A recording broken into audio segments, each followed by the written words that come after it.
negative thoughts of the current current world events. Let's hope things are gonna get better soon.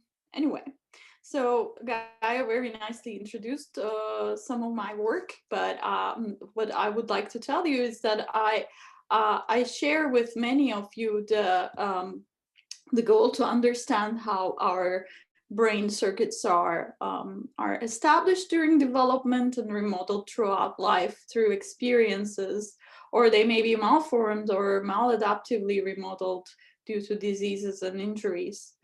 But one of the directions that maybe make us look at it from a different angle is that we pay close attention to not only neurons, which form the basic parts of the synaptic circuits, but also the non-neuronal cells, particularly astrocytes and other glial cells, such as microglia, in sculpting the synaptic circuitry. So, as many of you know, synapses have this very beautiful structure that can only be appreciated at the electron microscope level because they are submicron structures. And on one side, there is a presynaptic bouton coming from an axon, which makes close contact and adhesion to a dendritic process that forms the postsynapse. And where these two come together and form this adhesion is what we call traditionally as a synapse. And the presynaptic bouton is loaded with vesicles that have neurotransmitters, which are secreted onto the dendrite that receives that chemical signal, and then downstream,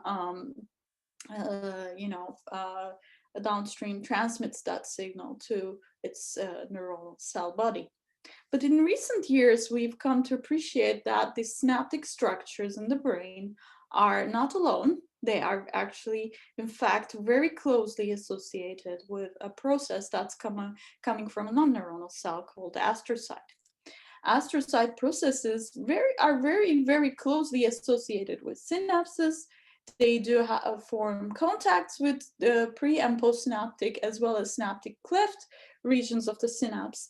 And importantly, besides this structural interaction at the synapse, there's also quite a dynamic and interesting functional interaction, because astrocytes express neurotransmitter receptors that can sense the neurotransmitter release at the synapse.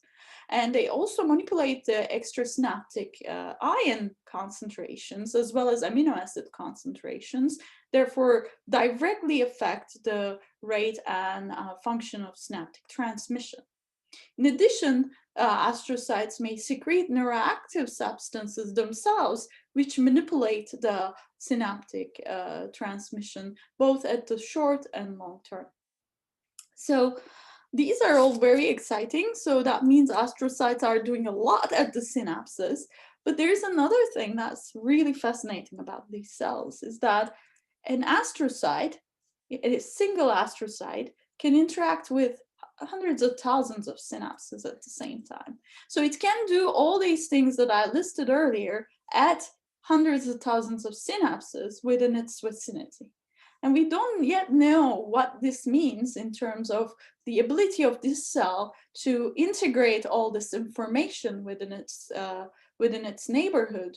And does it have an output that in the short and long run can impact information processing powers of the brain? And that's one of the questions that we're very interested in my lab. My lab started now almost 13 years ago, and one of the main areas of research has been, so far, understanding how astrocytes control the formation and remodeling of synapses, both during development and also during critical periods of plasticity. In addition, more recently, we're also paying a lot of attention to the reverse signal that's coming from neurons that instruct the development and program the function of astrocytes. And you will see from my talk that this is actually one big question together, because as you can see from the structure, it's almost impossible to study astrocytes alone without the synapses, because a lot of their function and their development is directly controlled by the function and development of synaptic structures, and it's vice versa as well. So they both depend on each other. So one of the first things I'm going to talk about today is a study that we did several years back, but it actually formed the basis of many other studies that two of which I will discuss towards the end of my talk. So as I said, astrocytes interact with many synapses. For example, the blue astrocyte here is a mouse astrocyte from the cortex, and it can interact with 100,000 synapses simultaneously. And in fact, astrocyte-like glial cells are present in Drosophila. As far as C. elegans, they do all have glial cells which are elaborate, and they do always contact a lot of synapses. But as you can appreciate, as the evolution took its course, the size and complexity of the astrocytes became larger and larger. And in fact, a human astrocyte is magnificent compared to a mouse astrocyte in the fact that it's 10 times larger and interacts with around 2 million synapses. So this observation of increased complexity as the brain's ability to process information increased really mesmerized a former graduate student, Jeff Stogstill, in my lab. And Jeff was very, very driven to understand what makes the astrocyte become morphologically complex. So as a first step, he took a developmental approach and tried to understand the time period during which astrocytes are morphologically elaborating. And for that, first he used a mouse line, which is ALDH1L1 promoter deriving the expression of EGFP, which very beautifully labels all the astrocytes in the brain with GFP. And astrocytes are initially born from the radial glial stem cells right around birth of mice, so around P0, P1. These radial stem cells made the neurons during embryonic ages, but they switched to producing glial progenitors right after that. And they provide astrocyte progenitors right at this very short window around birth. And then those astrocytes start to migrate and position themselves in a evenly spaced position within the different layers of the cortex, and he focused on the visual cortex for the study. Then this process is finishing around P7. And after P7 until P21, which is like 7 days after birth to 21 days after birth, as you can see, there isn't an increase in the cell number, but there is a huge increase in the green signal you're seeing because the astrocytes are becoming morphologically complex and infiltrating the surrounding neuropil really intensely. This can be seen more dramatically in a single cell labeling method. So for that, Jeff used electroporation. So he delivered plasmid DNA that has reporters such as cytosolic GFP fill or a membrane-anchored RFP fill. And then he delivered these plasmids to the radial glial stem cells, which then generated these sparse populations of astrocytes, and he could image them at P7 versus P21 and see these single astrocytes to see how big they were and how much they were infiltrating into the neuropil. And he could clearly see with this method that astrocytes initially, they are elaborate, but not as big in their territory as P21 astrocytes. There's almost a twofold increase in their territory size in that 2-week period. But in addition, they also infiltrate the surrounding neuropil far more effectively by P21. So almost a 4-fold increase in their ability to infiltrate the neuropil. So this huge increase between P7 and P21 is also fantastically correlating with an important period in this brain region, and that is the formation of synapses. And in fact, this is a visual cortex, so visual information is relayed to this part of the cortex. And right around P14, just a few days before, is an important event in a baby mouse life. Their eyelids open and they start to first experience vision. So Jeff wondered whether vision or the experience, sensory experience, could drive any part of this process. So he essentially repeated the same experiment, but raised some of his mice in complete darkness. So they never act, even though their eyes open, they never actually saw light. And when he did this, what he found was that this really very strongly impacted the astrocytes' ability to infiltrate the surrounding neuropil, indicating that astrocyte growth and the sensory experience-dependent growth of the underlying neuronal circuits are tightly connected to each other. So if one is deficient, the other is deficient as well. So this told us that there is a very cool interaction between neurons and astrocytes that's going on during development, but can we take this to a culture in vitro paradigm where we can just have two cell types and investigate how they interact with each other? And for that, he used a technique that was developed in Barrett's lab before to make purified populations of CNS cells. And in this case, he made cortical neurons and cortical astrocytes from red pops, and then allowed them to first culture alone. So he let the neurons form a monolayer by themselves for a while, and then he transfected the astrocytes with fluorescent markers and put them back onto the neurons. And within 24 to 48 hours, the astrocytes that are on neurons become elaborate. They have this star-like structure, which gives them their name, astrocyte.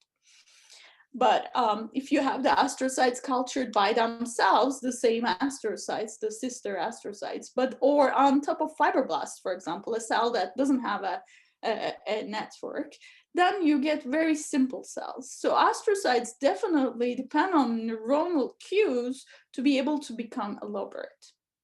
So what are those cues? And one thing is he can quantify this by a simple shoal analysis, essentially looking for the number of intersections as the circles are expanding away from the soma. So what are the neuronal interactions? So he tested neuronally secreted proteins. He blocked synaptic activity to see if synaptic activity was driving any of this morphogenesis. And interestingly, none of those really had a very strong impact. And in fact, he did the following fun experiment. He fixed the neurons, but used methanol for that fixation. So methanol obviously kills the neurons, but it preserves a lot of their structure, and it also does not cross-link the protein. So the protein epitopes are available on the surface. And then he added the astrocytes on top of these dead skeletons of neurons. And it was very impressive that even the dead neurons were able to trigger the astrocytes to become morphologically complex. So the difference was minor, maybe they didn't expand as much, but they were elaborate. So this told us that there is a structural information that's coming from the neurons and their neurites that the astrocytes are using to become elaborate. And what's that information? Now, obviously, from in vivo, we know astrocytes love to be next to synapses. And indeed, in vitro as well, when you stain the astrocyte and the neurons with the synaptic markers, you can see that the green astrocyte is most elaborate when it is touching a lot of synapses, and where there aren't that many synapses, its branches are not very elaborate. So there's something about synapses that's making the astrocyte elaborate more. So he decided to test the following hypothesis. So there are some synaptic cell adhesion molecules potentially that are interacting not only with the pre and post, but also with the astrocyte processes that are nearby. And those interactions between astrocytes and synapses are the drivers of astrocyte morphological complexity. And in fact, we know many really important synaptic adhesion proteins. They are very important in formation of specific types of synapses. There's a camo affinity code that's at the synapse that determines which pre and post would bind to each other, where would the synapses would form. And he was wondering if any of these same camo affinity codes can also be functioning between astrocytes and neurons. In fact, he was working on a couple of these proteins for another project, so he was already interested in neuroligin function in synapse formation before. But while he was working on this, he also noticed from mRNA databases from Barrett's lab, from Cox's lab, and also now Nicola Allen's lab, that repeatedly people have shown one of the proteins that he was working with, neuroligan family proteins, were really highly expressed by astrocytes as well, not just neurons. So they could potentially also serve as an anchor for astrocytes to synapses. So to test that, he went back to his in vitro model and first used this in vitro technique, but used assager RNAs to target neuroligans. So there are 4 neuroligans in mouse, and 3 of them he found by both mRNA and protein analysis to be abundant in astrocytes. So he targeted those 3, neuroligan 1, 2, 3 first. And when he did this, what he found was if he eliminates neuroligin only from the astrocytes, and even though he put those astrocytes back onto wild-type neurons, the astrocytes no longer arborize. So they do need the neuroligans to be morphologically complex. And each neuroligin has a partial function, so each of them have significantly impact the astrocyte morphology. But and you can put back a neuroligin cDNA that is resistant to the assager RNA and rescue that loss of function. So showing us that this is a direct effect of those proteins on less of those proteins on the astrocyte morphology. In addition, he could use this rescue technique to do structure function analysis on neuroligans. And neuroligans are type 1 membrane proteins with a large extracellular domain. It's a cholinesterase-like domain, and that domain binds Neuroxins canonically on the neurons. So he used a neuroligin construct which has a cholinesterase domain that's mutated, so it does not bind to Neuroxins. And he put this back in instead of the wild-type protein. And when he did that, he found that that could not rescue the phenotype, indicating that the extracellular interactions neuroligans are making, potentially with Neuroxins, through this cholinesterase domain is critical for formation of astrocyte elaboration in response to neurons. So that also brought out the question of, could it be Neuroxins on the other hand that is triggering the astrocyte arborization? And if you know about neuroligans and Neuroxins, they are very extensively spliced. There are many different isoforms of them. So he did knock down approaches, eliminate Neuroxins in neurons as much as he can, and that does impact astrocyte structure. But he also wanted to try an experiment where he shows sufficiency. So for that, what he did was he completely removed the neurons from the equation. Instead, he used nanofibers that mimic a meshwork of very dense axonal framework. And he coated these nanofibers with ectodomains of different Neuroxins that he purified himself, and then put the astrocytes on top and see if just this structure and the coating with Neuroxin was sufficient to trigger astrocytes to become morphologically complex. And so what happens when he has a control condition is you can see in red nicely this meshwork of nanofibers coated with just a tag, FC tag, and astrocyte is, recognizing those fibers and attaching, but is not very elaborate. But if you now put different kinds of Neuroxins, you're triggering more and more elaboration on these astrocytes. So this was really exciting for us and told us that Neuroxins on a neurite-like morphology is sufficient to trigger astrocyte arborization. So what about in vivo? What does this mean in terms of astrocyte growth? And for that, Jeff went back and used that electroporation technique that I told you about and targeted the mouse neuroligans 1, 2, and 3, specifically in developing astrocytes. And when he does this and knock down neuroligin 1, 2, or 3 in these astrocytes, at P7, he found that neuroligin 1 and neuroligin 2 knockdown had a severe impact on neuropil infiltration by astrocytes, the amount of space that they can occupy within their surrounding neuropil. There wasn't an impact on neuroligin 3 knockdown at this age. However, when he waited 2 more weeks and did the same analysis at P21, now things switched. Now neuroligin 1 knockdown no longer had a significant effect. The neuroligin knockdown astrocytes somewhat caught up with the wild-type astrocytes, but neuroligin 2 or neuroligin 3 knockdown astrocytes were still stunted in their growth. So taken together, this is telling us that neuroligin 1 and 3 might have developmentally non-overlapping roles, but they are developmentally compensating for each other. Neuroligin 1 may be important early development and neuroligin 3 later in life, whereas neuroligin 2 has a critical function at both ages that we studied in the astrocytes.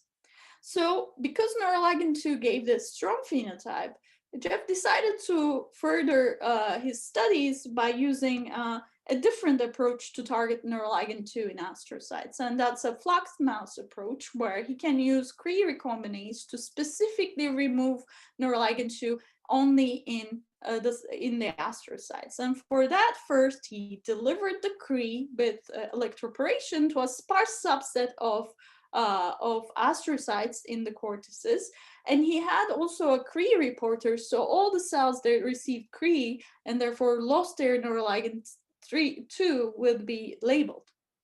And when he does this in a wild-type background, you see this nice bushy red astrocyte, which is infiltrating the surrounding neuropil really very professionally, really nicely. But interestingly, even a single copy deletion, and more so when both copies were deleted of neuroligin 2, significantly impacted neuropil infiltration. The astrocyte became less and less elaborate as it lost the adhesive power of neuroligin interactions at its surrounding. So this was exciting. So we could, we could see that neuroligin 2 was really important for astrocytes to grow. But what does that mean in terms of growth of synapses? Because as I said, astrocytes grow when the synapses grow, and if synapses are impacted, astrocytes don't grow. But what about if astrocytes are impacted? What happens to the synapses? So there is a beautiful structural property of astrocytes, and this will become also important in a later project that I'll touch on, that astrocytes are essentially tiling the entire neuropil, and there is no empty space. One astrocyte infiltrates 100,000 synapses here, and then the next one infiltrates the next 100,000 synapses. And they don't really budge into each other's territory that much. They form these non-overlapping territories, and that there is no synapse around that doesn't have an astrocyte nearby. So they just basically cover as much as they can until they touch the other astrocyte. So we used that to our advantage, and we had these neuroligin manipulated astrocytes labeled with red, and we compared the amount of synapses within their territory with their closest neighbor astrocyte, which is not labeled. And the not labeled astrocytes are wild type, whereas the labeled ones are neuroligin knockout or het in this case. And when Jeff stained this with synaptic markers, we used a pre and a post-synaptic marker, and we counted synapses as where those two markers came very, very close to each other, almost colocalizing at light microscopy, because a synapse is such a small structure.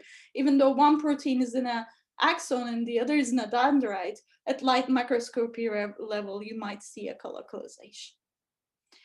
So when he did this, he found something really unexpected for us, and I'll tell you in a second why it was unexpected.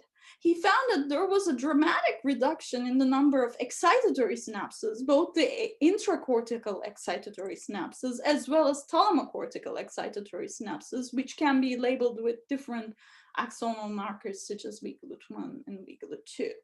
So it was almost like a the number of synapses were dropped by half. So very dramatic.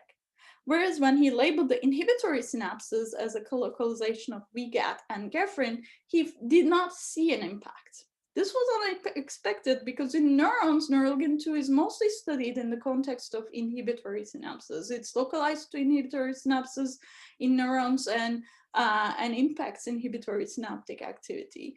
But when it is in astrocytes, it's doing something that is targeting or impacting excitatory synapses. So it's a distinct function. So we decided to follow this up, but with a more global knockout approach. Global meaning not in all cells, specifically in astrocytes, but more astrocytes. And at that point, we didn't have really a very specific astrocyte, astrocytic Cree that also was targeting a lot of astrocytes. We found a happy medium. We used GLAST-3-ER, which we found to be extremely specific to astrocytes in the cortex, but we targeted it at an age when it is pretty late, like P10, so that we passed all the expression of GLAST in radial glial stem cells, or so it doesn't go into oligodendrocytes, or it doesn't go into other cell types. It's specific, or neurons. It's specifically targeting astrocytes. The specificity was exquisite. However, we could only target around 55% of the astrocytes in the cortex. So it's a partial knockout, but it's an astrocyte specific knockout. And we targeted astrocytes and then went on and patched onto layer 5 pyramidal neurons, because in the visual cortex, these neurons make extensive dendritic trees and receive a lot of synapses, a lot of inputs from essentially all the layers of the cortex. So they give us a very nice survey of the entire synaptic connectivity. And when we did this and record the mini EPSCs for the excitatory postsynaptic currents, we indeed found a significant reduction in both the frequency and the amplitude of excitatory synapses, indicating that loss of Neuroligan 2 only in astrocytes is sufficient to cause a dramatic reduction in the excitatory synapse number and strength.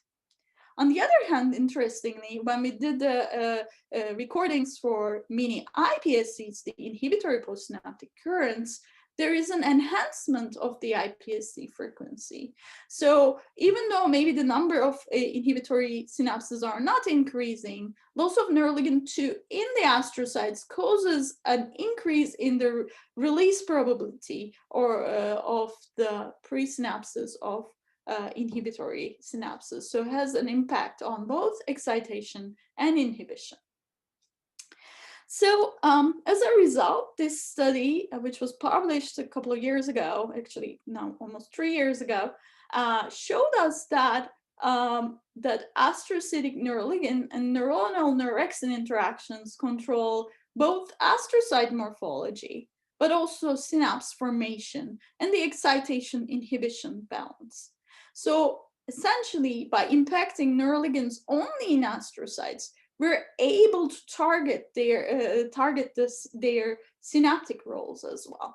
So this was an important turning point for us, because that made us realize that whatever we've been working on in terms of understanding the synaptic chemoaffinity codes to figure out what are the pre and post using to recognize each other is not just pre and post anymore. There needs to be astrocytes need to be integrated into that same chemoaffinity code.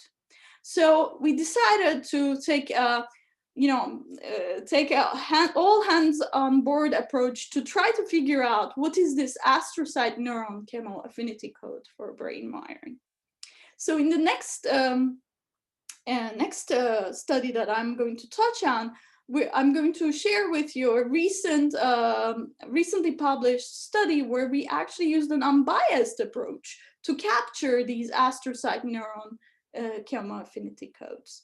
And last, I will touch on a different story where we used essentially a candidate-based approach, or we call it a reverse genetics approach, to find some of the interactions that control this proposed chemoaffinity code for brain wiring.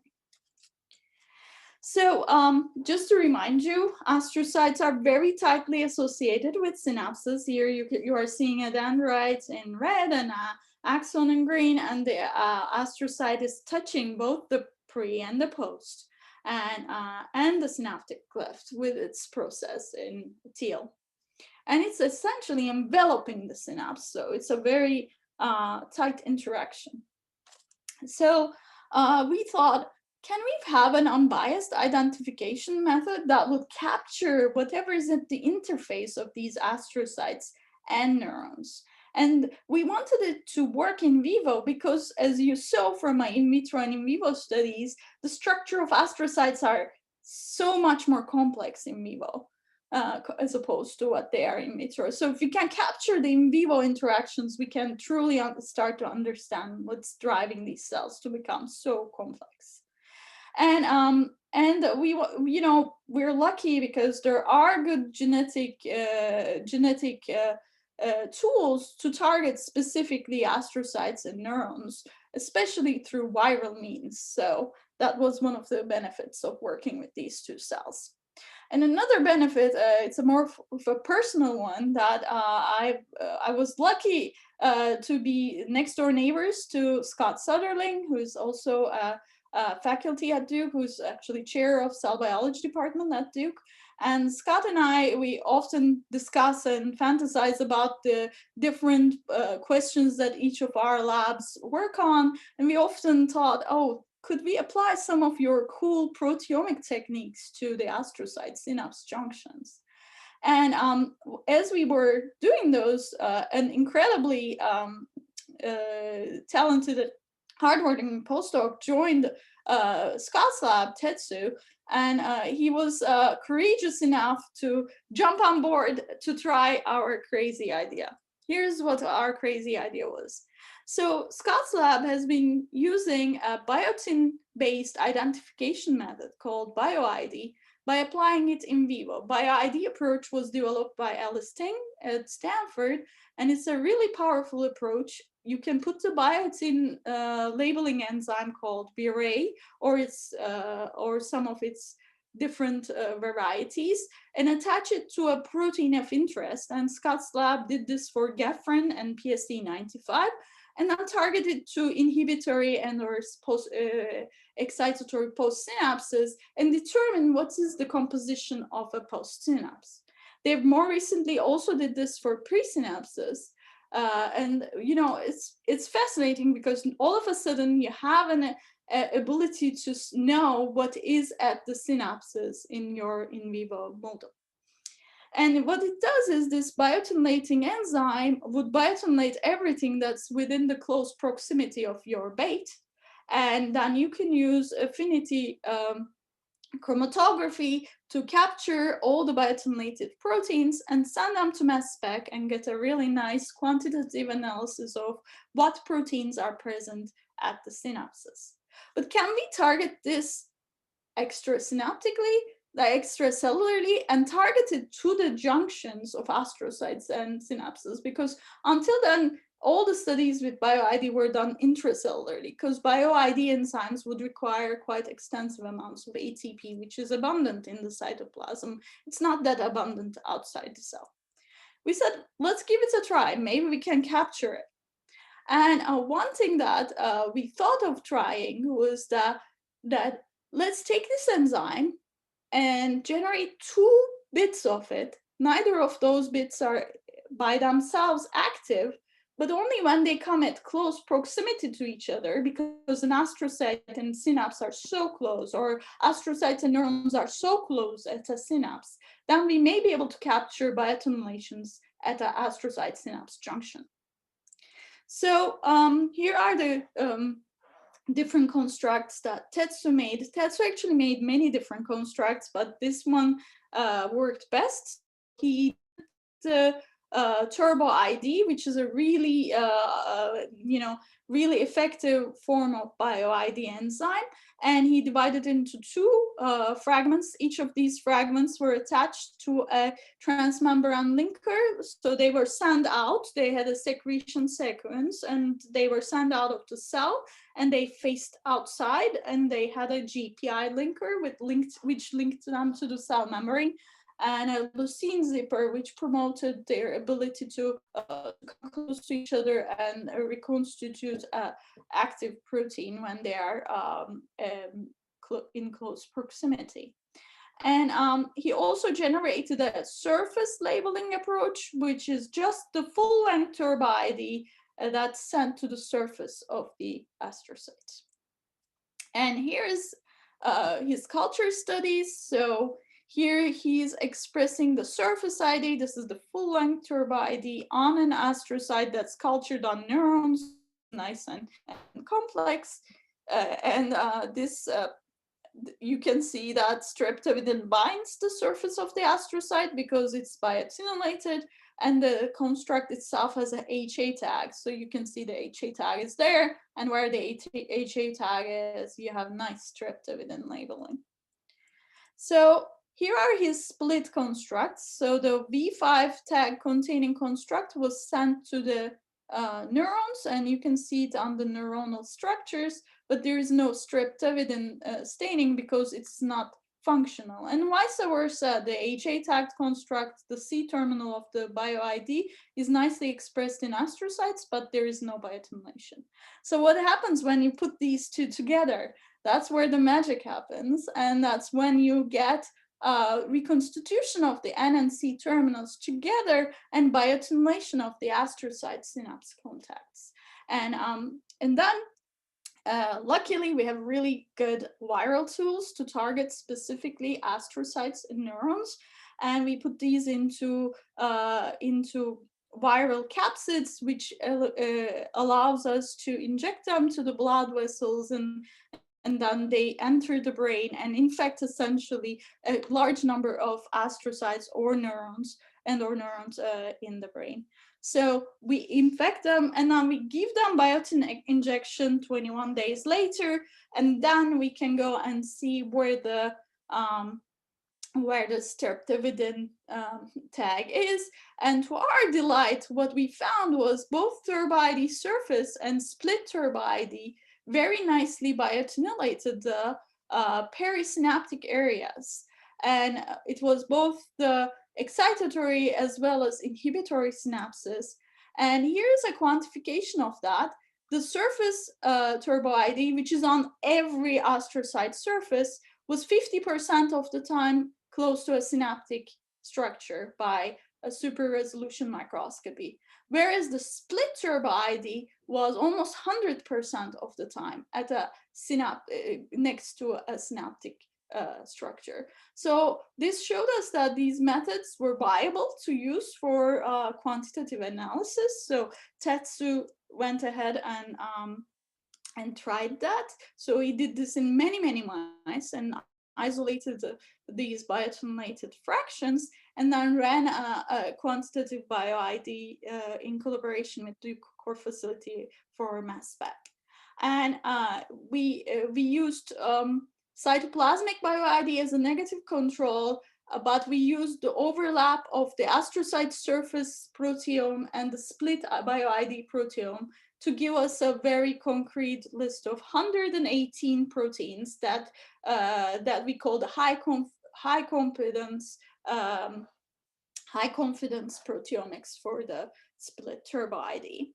So this is a very nice list. There are many things to go after in the future, but just to give you a a flavor of what types of things we found. We did obviously found previously identified synaptic cleft proteome proteins. So as expected, previous methods used different techniques, and they would often also pick up the astrocytic elements of synapses. So we did capture some of those. We captured channels, voltage-gated channels, quite a number of receptors. There were also secreted and extracellular matrix proteins. And some of the proteins we captured are very strongly linked to neurological disorders. So that's also an exciting aspect of this list. But one thing that we were very interested in is to discover some new cell adhesion mechanisms. So we did indeed find Neurexin and Neuroligan as cell adhesion molecules at the synapse, and you can see them here. Neuroligan 3 and Neurexin 1 also came up in our Bioid list, but we wondered if we could find some other chemoaffinity code. And in particular, since Scott's lab had previously identified the proteome of the inhibitory synapses, they wanted to look for an interaction that may be mediating inhibitory synapse astrocyte interactions. And they found an overlapping protein, which is called NRCam, with both the split Bioid as well as the Geffen Bioid data sets. So we decided to pursue that. So I'm not going to have time to go into detail what we did to show this, but I'll tell you just what it actually showed us is that in addition to Neurexin and Neuroligin that's bridging the pre and post at synapses, NRCam is specifically bridging the astrocytes with the Geffen positive postsynaptic densities of inhibitory synapses. And NRCam itself can bind to Geffen in neurons, and in astrocytes, there needs to be NRCam as well. And if you eliminate the astrocytic NRCam, what happens is, opposite to what we found in Neuroligan 2, where the astrocytes shrank, when we eliminate NRCam, astrocytes actually became hypertrophic, and they started to grow more than they would otherwise. And what we think is happening is they started to budge into the space of the inhibitory synapses, and they just deplete them off. So it's another system for the astrocytes to recognize a different kind of synapse and know where to stop so they don't invade into their territory. And when they stop, they support the formation of the postsynapse of the inhibitory synapse. So these were very recently published also as well, and it's a very exciting study, and we're looking forward to apply this technique to many other cell-cell interactions, and essentially the interactions of astrocytes with specific types of neurons as well. But now at the end of my last part of my talk, hopefully not running too late, I want to touch on another story which is not yet published. It's in revision, and I want to talk about a different approach we took to address this same question.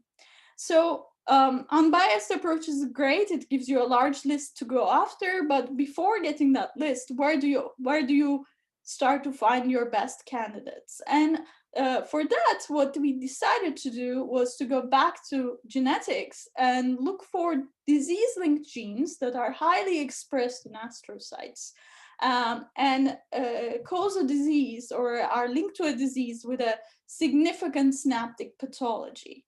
So our hypothesis there was that since synaptic pathologies can also originate from astrocyte dysfunction, it's possible that if we focus on astrocyte-enriched disease-linked genes, we can find important astrocyte cell biology of astrocytes as well.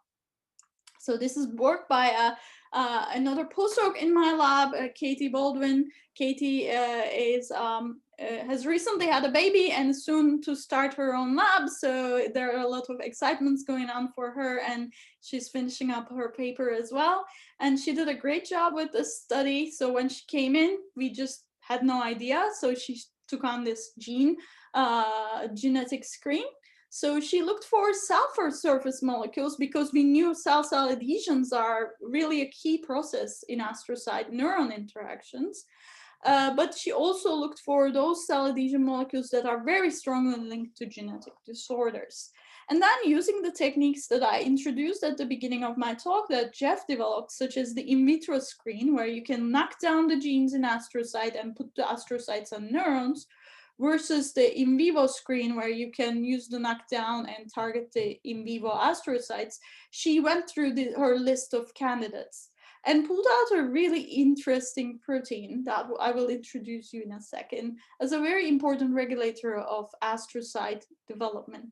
It's a gene called Hepacam, and when she knocks it down in vitro and puts the neurons on, put the astrocytes on neurons, instead of getting this nice arborization, they do have branches, but the branches kind of collapse back onto the cell. They get sticky to themselves. And she verified this with 2 different sage RNAs, the same phenotype. And then she said, let's check what's going on in vivo. Did a pale analysis, so targeted the Hepacam in vivo in newborn astrocytes and investigated their structure at P7 and P21. And what she found was a different phenotype than neuroligans, in the sense that the astrocytes were dramatically smaller in size when they were compared to their wild type equivalents. So you can see this here, both at P7 and at P21, the astrocyte size is almost half. So the astrocytes are tiny. So what's Hepacam? Hepacam, as you may understand from the name CAM, is a cell adhesion molecule, and it's an IgG family cell adhesion molecule. It has 2 IgG-like domains extracellularly, a single transmembrane helix, and an intracellular long tail, which we think is a very important signaling hub. And interestingly, it's a very highly astrocyte-enriched gene, and it's a highly mature astrocyte-enriched gene, actually, in humans. And also, this is a P7 database from mouse. It may be present a little bit in neurons, maybe in OPCs, but if you go to the human brain, it's like essentially majority of it is in astrocytes.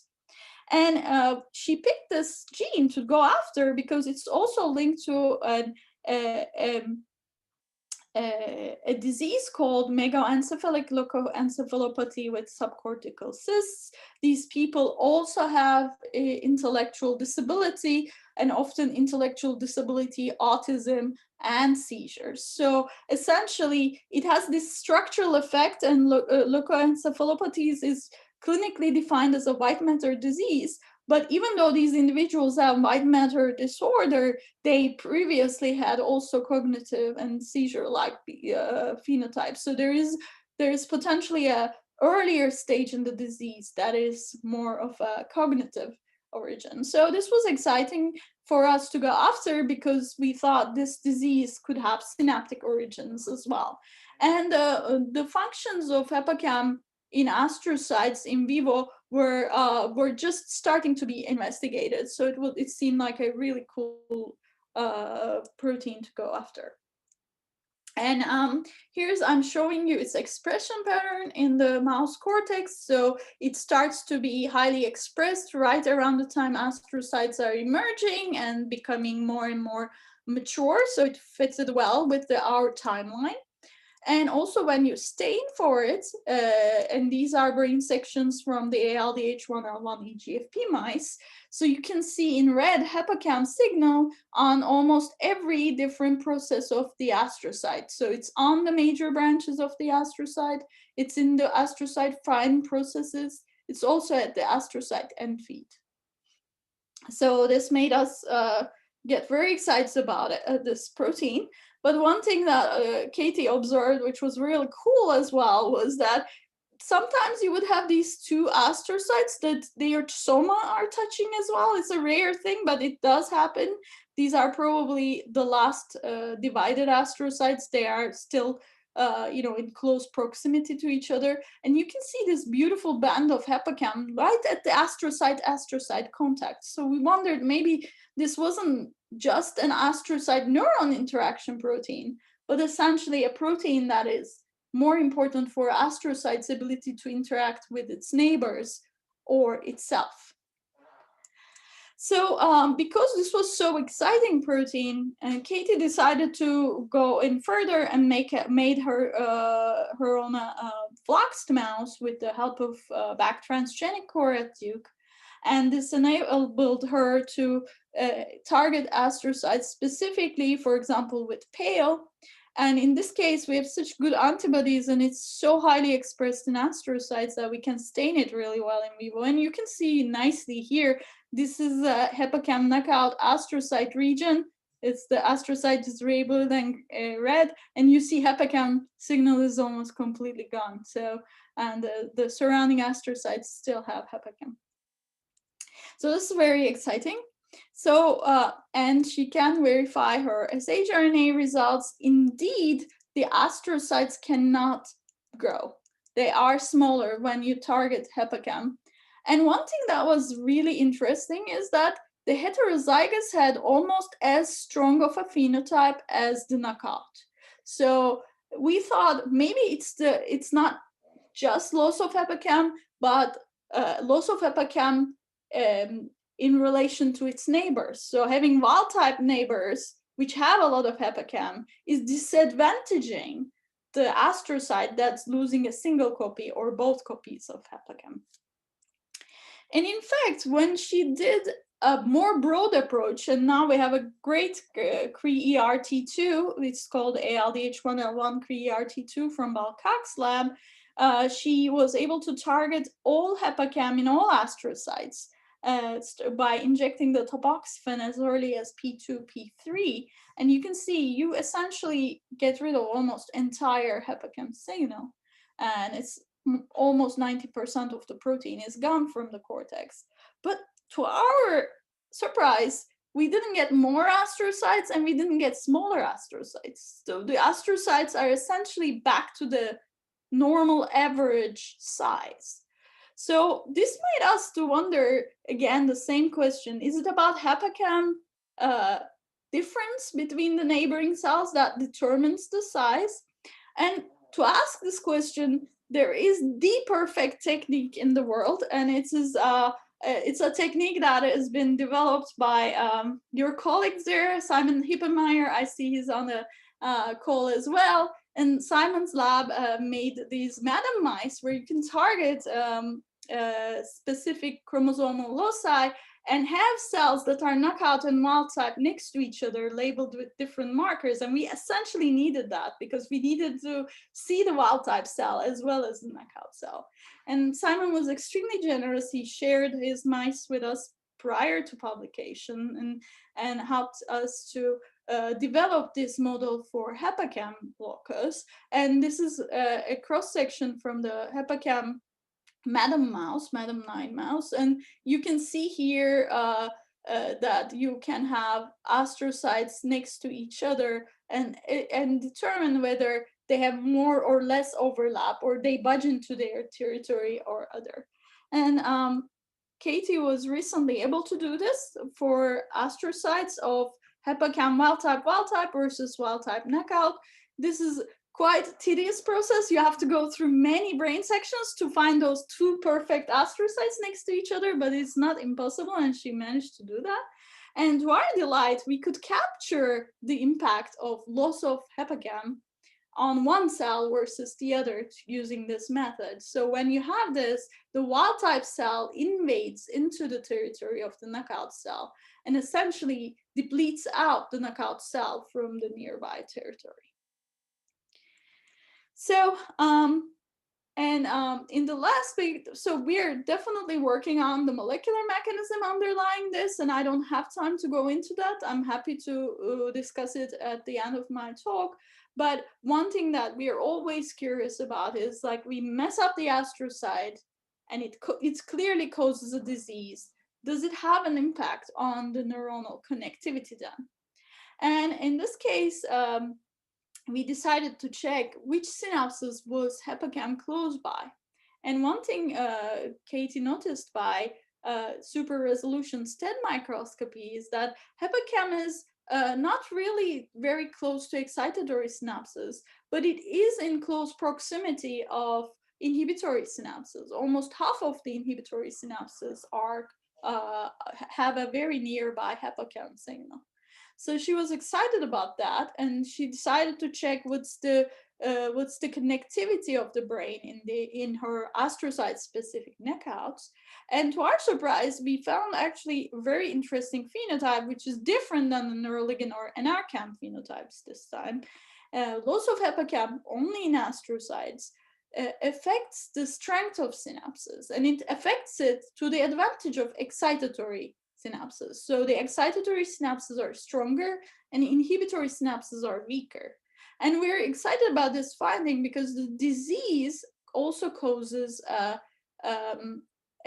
epileptic-like phenotype or seizures in some individuals. So it's an interesting observation that somehow Hepacam loss of function is impacting excitation inhibition balance. So that brings me to the end of my talk, and I highlighted today work from several people. Jeff Stockstill, a previous graduate student in the lab, who is now a postdoc at Harvard with Paolo Arlotta. And Katie is finishing up her postdoc with me, and soon hopefully will start her own lab at UNC. And also talked about a very wonderful collaboration I had with Scott Sutherland. And great thanks to Simon for the metamice and our other collaborators that are helping us to discover these things, and of course all the funding agencies.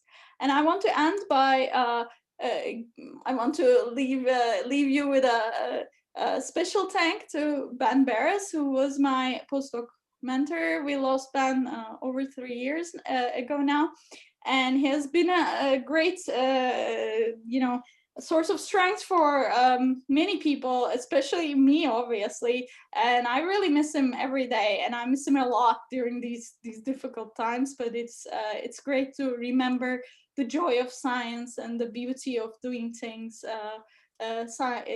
Doing discoveries, and how privileged and lucky we are as scientists.